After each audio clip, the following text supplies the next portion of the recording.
When I say archive, what do you think of? If you'd asked me 6 weeks ago, I'd have said a basement full of dusty papers that haven't seen the light of day in several decades. Of course, an archive isn't much good without a catalog, a list of items, descriptions, and their locations within the archive. And even though we've been keeping archives pretty much since writing began, the catalog hasn't fundamentally changed in all that time. Whether it's a box of index cards or a computer terminal, it still just tells you what you've got and where to find it. That's a shame, because typically we're not interested in, say, a letter that David Attenborough wrote for its own sake. What we're interested in is what it can tell us about Attenborough and his correspondent, their world, and by extension, our own.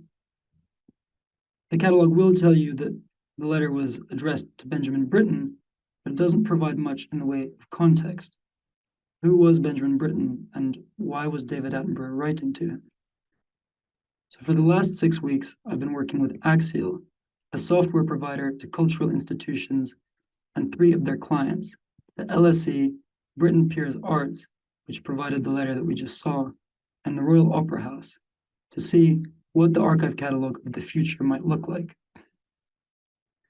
Let's see what it tells us about Attenborough and Benjamin Britten. First off, we see that they're in the same archive. That's no surprise. What's more interesting is what's going on around them, the entities, that is, the people and organizations that surround them, and their relative importance. Of course, people are most interesting when they're talking to each other. Little Red Riding Hood would have just been some girl if she'd never met the wolf. And we see that Benjamin Britten was strongly connected to the English opera group, the BBC, and the London Symphony Orchestra. In fact, he was one of the leading composers of the 20th century, so it's no surprise that he was connected to David Attenborough through their work together at the BBC. But let's rewind 6 weeks and see how we got here. The first challenge is to find out who's in the archive. That information is in the catalog, but it's not explicit.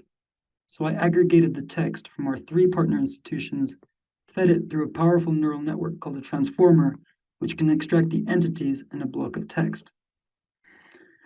But there's a problem.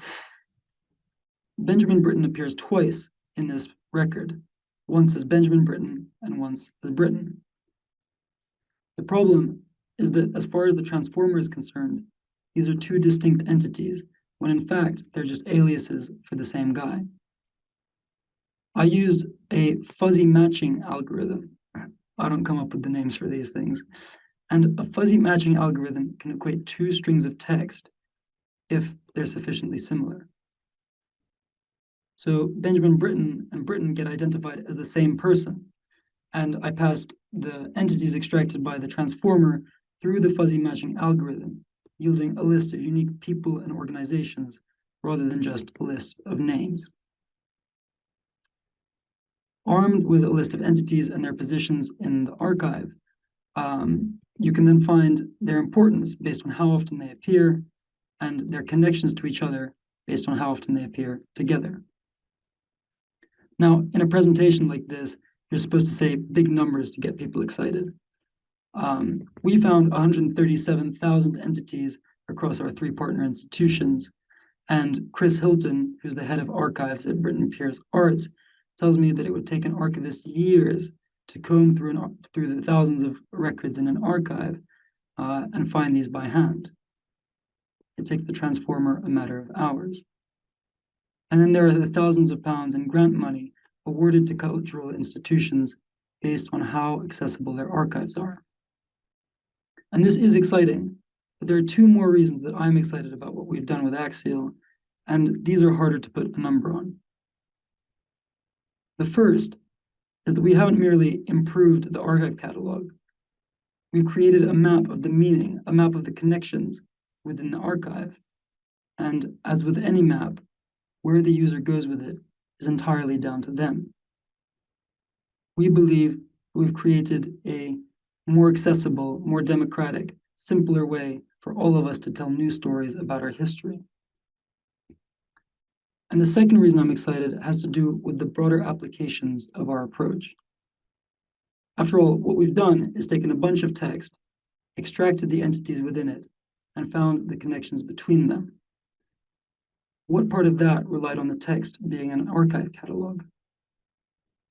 Take a 50-page financial report. You have an overview of who's buying whom. A legal document, you have a summary of who's suing whom. Today's Financial Times, who's firing whom. What could you do with that?